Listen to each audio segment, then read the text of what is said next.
Hello and welcome to Straight Talk. I'm Ayşe Süberker. The year started with some positive signals from both Ankara and Brussels, but like most of 2020, public differences came out into the open, dampening what many were hoping would be a more fruitful year for Turkey and the EU.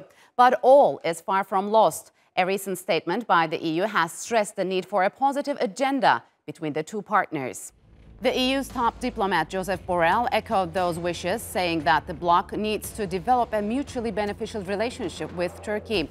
While welcoming the European Council's announcement, Turkey's foreign ministry was cautious, highlighting that the EU needs to take concrete steps to meet its own positive expectations, especially when it came to sensitive issues like disputes in the Eastern Mediterranean.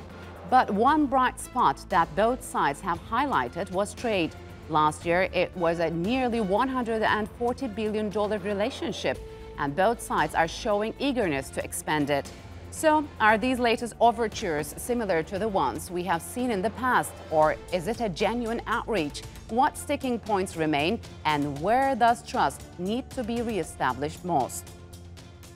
And to answer that, joining me from Istanbul is Izzet Selim Yenel. He is Turkey's former ambassador to the European Union. And from Budapest, Zoltan Egeresi is a researcher at the Institute for Strategic and Defense Studies Center, a Hungarian political and security think tank. Gentlemen, welcome to Straight Talk. It's good to have you on the program. Selim, as a former diplomat, are you optimistic that this renewed dialogue process would provide positive outcomes for both sides, and is a fresh start possible now? Well, it seems, first of all, that the latest developments with regard to opening up or softening our approach has worked. In the last few months, Turkey has started a détente policy towards the EU, and we've seen the results in last week's summit conclusions. But this is a partial opening. There's a lot of caveats. There's a lot of conditions there. But it's a good start. At least we're not having harsh rhetoric between the two sides. And I do hope that this will be a new beginning. But there are some, let's say, obstacles still in front of us. Yeah, sure. We're going to talk about those possible obstacles. But Zoltan, is this a genuine outreach or same old maneuvers to keep relations afloat for the sake of economic interests? I think based on the events of the last months and even if the last years, today's rapprochement are much more meaningful for the upcoming future. Strong incentives, strong, really good positive agenda was sent for Turkey from the part of the European Union, and taking into consideration Turkish diplomatic maneuvers concerning Greece, Cyprus, launching the Cyprus talks and so on, means that right now we can have a kind of turning point in the EU-Turkey relations in order to reach a more positive cooperation. Selim, I wonder if it's really a turning point. I want to ask you this. What do you think the EU Council President Michel wanted to say, quote, "The bloc wants to set up engagement with Turkey in a phased, conditional and reversible manner." What does that mean? Well, it means that they're a little bit suspicious. We have a deep mistrust problem on both sides. And they're wondering if this détente or this softening approach is genuine. So they'll be actually monitoring the situation. And by June, they'll be deciding whether this is genuine or not. That's why they say it's reversible.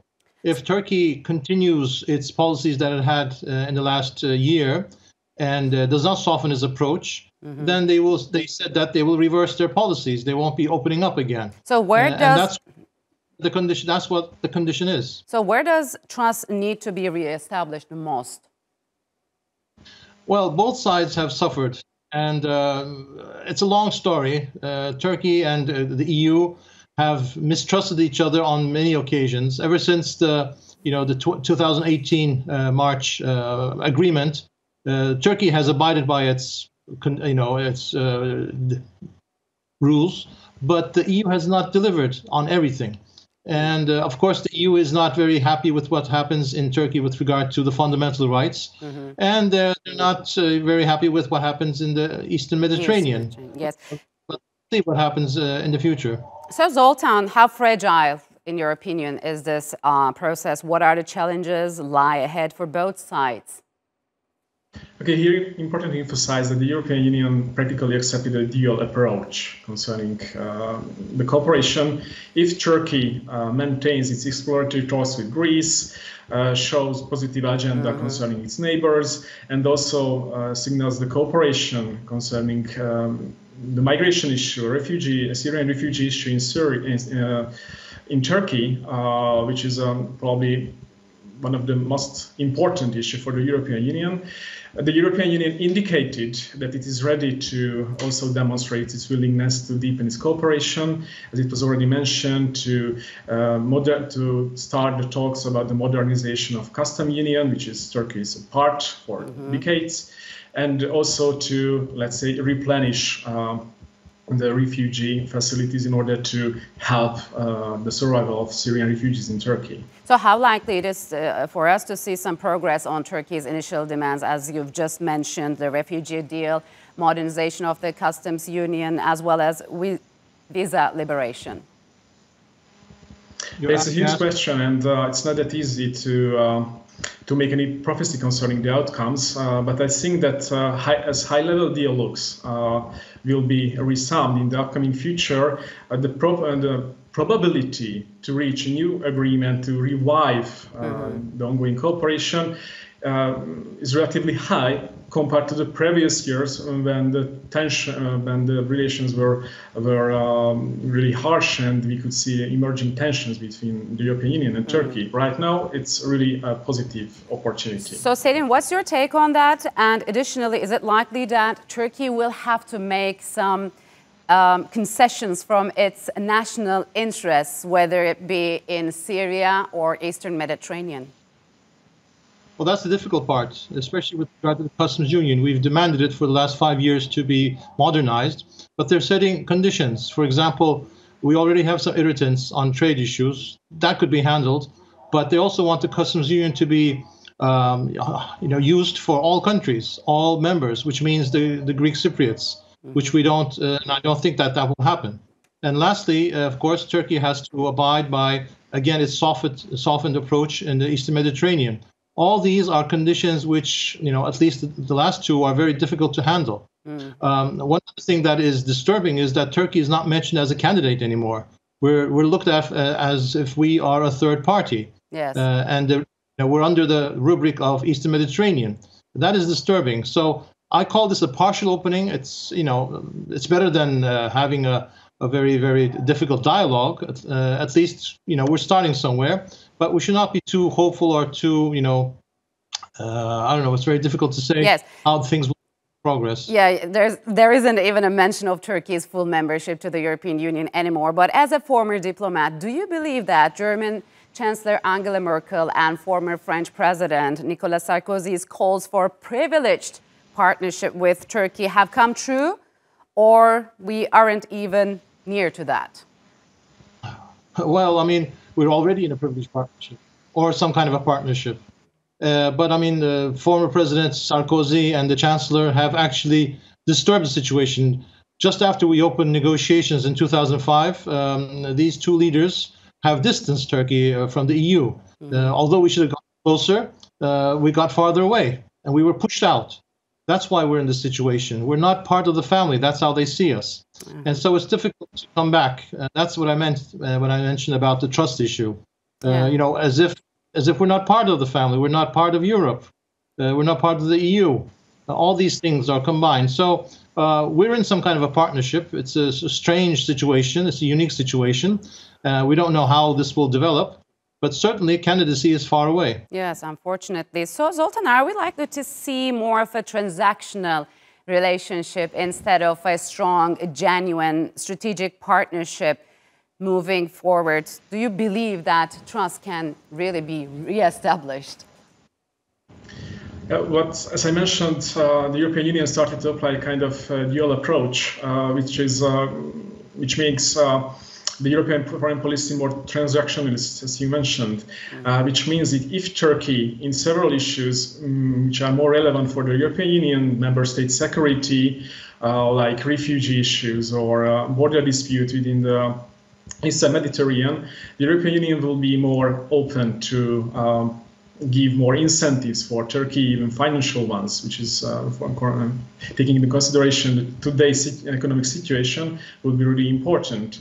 But as a whole, I agree with Mr. Ambassador that right now we cannot expect, even if the European Union is signaling really positive messages to Turkey, that in the short run, Turkey will be able to become a member, or we can see a huge relaunch, let's say, the accession talks, even if it will not be suspended in the upcoming future. It's 100% sure. So within the framework of this renewed dialogue, let's say, Selim, what should Turkey's priorities be?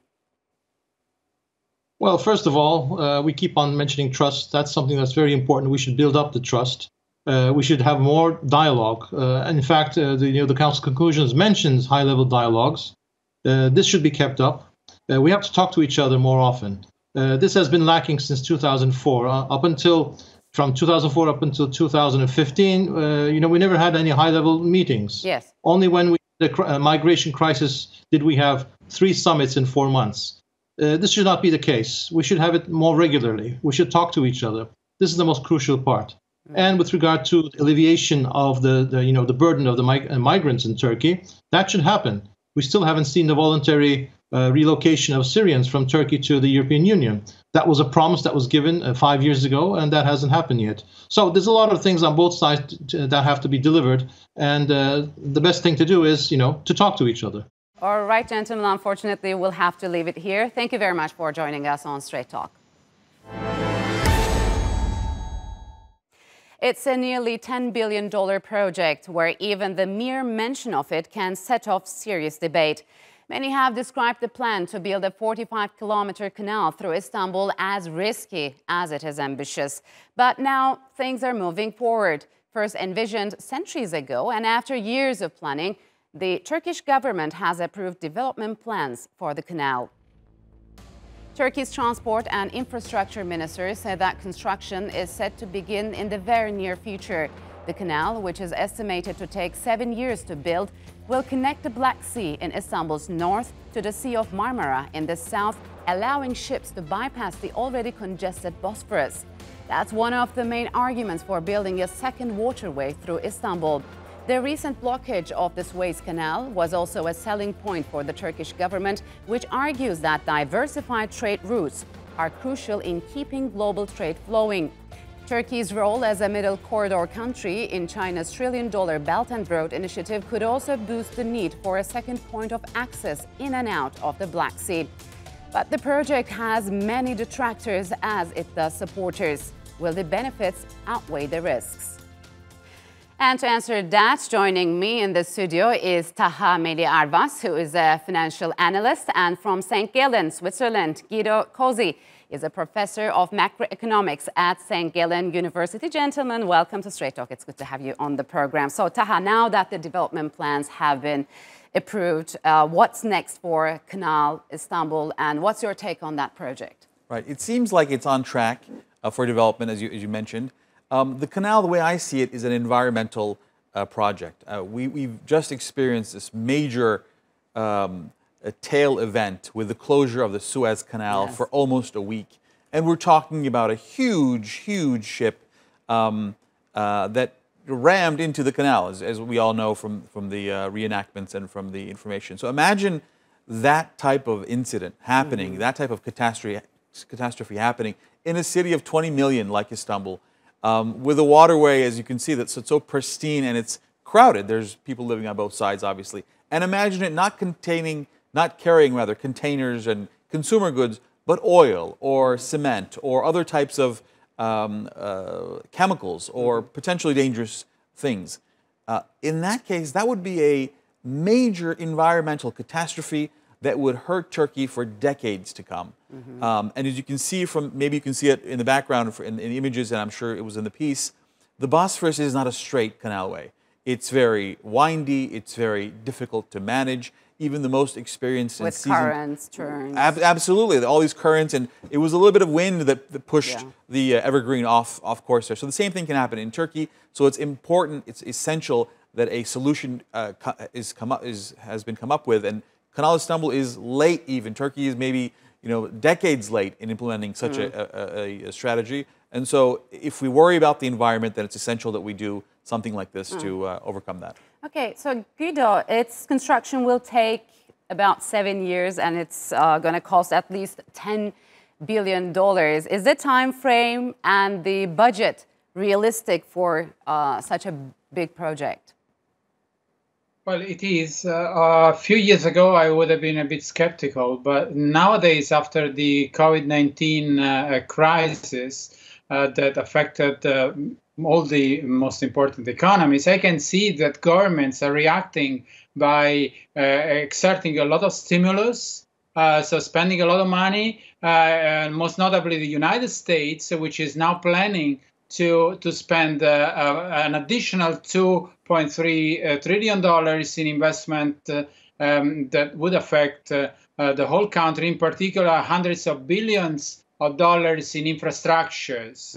So from a macroeconomic point of view, adjusting for the relative size of the countries, adjusting for the GDP, adjusting also for the purchasing power of the dollar in Turkey, I think that the investment the Turkish government is planning to do is very much in line with what the United States are planning to do at the moment. All right. So, Taha, President Erdogan said the project is designed to raise Turkey's GDP to $2 trillion by 2023.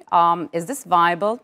Sure. I think if you look at President Biden's election campaign, as Professor Guido just said there a second ago, Professor Cozzi said a second ago, rather, Build Back Better was Biden's campaign message. It's about building infrastructure, spending money on public works projects. This will lead to major employment, a decrease in the unemployment rate. Hundreds of thousands of jobs, primarily, secondarily, and tertiarily, will be created because of this canal, and that will add to GDP. As the professor just mentioned, it's a very important, these type of public works projects revitalize countries. I mean, just look at Egypt and Panama and their canals and what a huge impact that has had on their countries. So, Guido, how resilient or vulnerable you think such projects are to global economic shifts or shocks? Yeah, of course. I mean, the infrastructure investment has two sides. The productive side is very important because it is not just a demand booster for the economy, but it's also a supply booster. And for Turkey, the so-called marginal product of capital is certainly very high. So it will produce income, okay, especially because, of course, being out of the Montreux Convention, the government can even have some moderate toll revenues from it. Moreover, it will obviously facilitate maritime traffic for the whole Black Sea and also for the connections with Europe. So this is certainly a good thing. On the risk side, there are financial risks because being a relatively long-term project, it is very sensitive to the interest rates. Yes. So now in the United States, there are tensions, some inflationary tensions that are leading to the expectation of higher interest rates. Of course, we don't know exactly what Fed will do. They are reassuring, as the European Central Bank is reassuring. However, if there is a wave of increasing interest rates worldwide, this may transmit into Turkey, and that could maybe transform a project that may seem extremely profitable in something that may become a bit less profitable. Yeah, so Taha, the Turkish transport minister said Turkey would generate about $1 billion from transit fees when the canal is constructed. Why would ships choose the canal over Bosphorus, which they don't pay at all? I once traveled from France across the Mont Blanc tunnel, and I remember the time not far from where Professor Cozzi is now, and the toll was something like $100 at the time. The euro was much stronger then, and the toll. I was shocked at the toll, and the toll person said, "If you don't like it, you can drive 4 hours around Mont Blanc and you can get there." The same thing applies to the Bosphorus. There are at times many days, waiting periods of many days. So if you'd like, and these are ships that cost tens of thousands of dollars, hundreds of thousands of dollars to rent per day. So if you'd like, You can wait for 4 or 5 days until the Bosphorus clears up, potentially, but now you have an alternative which will allow you to pass faster. And this is great for not only Turkey and for Istanbul, but for all transportation users of transportation. If you need to ship cargo between the Mediterranean and the Black Sea, and you have to wait right now as you do several days at times because the Bosphorus is very... So you'll save cost and energy and time. It's worth the price, huh? Absolutely. I mean, people pay hundreds of thousands of dollars to go through the Suez Canal. It's the same thing. All right. So, Guido, what are the future risks facing this project on maritime traffic and trends like green energy and decarbonization, for example? Yes, of course, decarbonization is important. Also, Europe is determined to move to zero emissions pretty soon. So there could be a reduction in oil traffic. At the same time, that could be counterbalanced by the growth prospects of the countries in the area. So I would balance the cleaner energy switch, which is underway, with the potential growth prospects that would even be stimulated by the canal itself. Because I agree that having something that works better for transportation would certainly facilitate. So there are pros and cons. Also, maybe the decarbonization strategy may allow even governments to raise some little bit of revenue from taxing the most polluting ships without, of course, destroying traffic completely. Other risks could be related to the dollar. Maybe if I could give advice, I would say diversify the way you borrow. And I know that for Turkey, of course, it will have to borrow in dollars, but maybe borrowing perhaps in euros themselves, or yuan renminbis. So having a diversified portfolio would mitigate the risks on the financial side as well.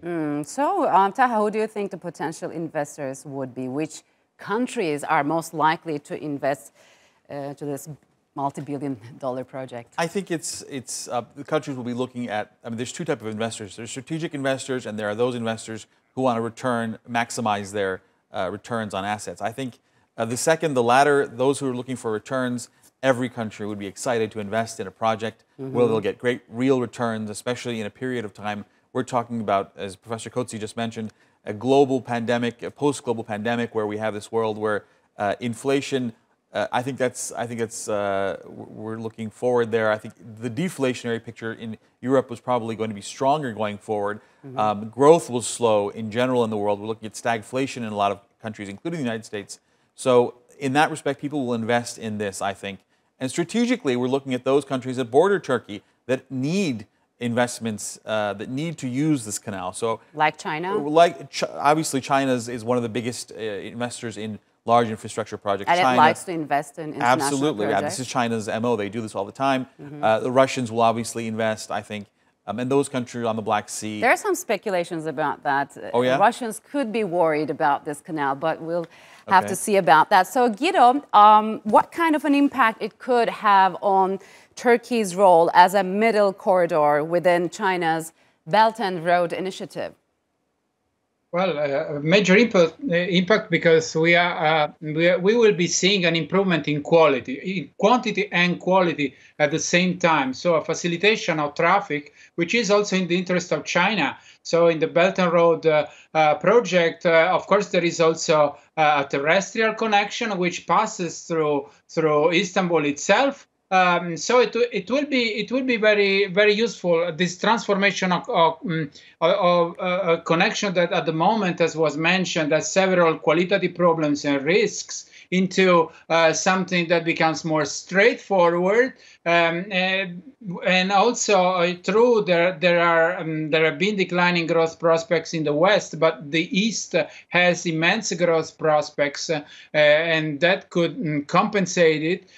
So I think the role of Turkey as a gate to Europe for linking the Asia and Europe, as we know, I mean, it does geographically, could be of immense importance. This is why I think it would be nice to involve more European investors as well, as they are now. Europe is very important for investors. Last year, Italy was the major investor, so that would be extremely useful for both Europe and Turkey, and the eastern countries like China, and perhaps when they decide to open a bit more, also India. All right, we'll have to leave it here. Guido, thank you very much for joining us from Switzerland, and Taha, thank you very much for being with me on the set. My pleasure. And that's all for this edition of Straight Talk with me, Ayşe Süberker. If you've got any comments, follow us and tweet us at Straight Talk TRT. Also, don't forget to subscribe to our YouTube channel. Until next time, take care and goodbye.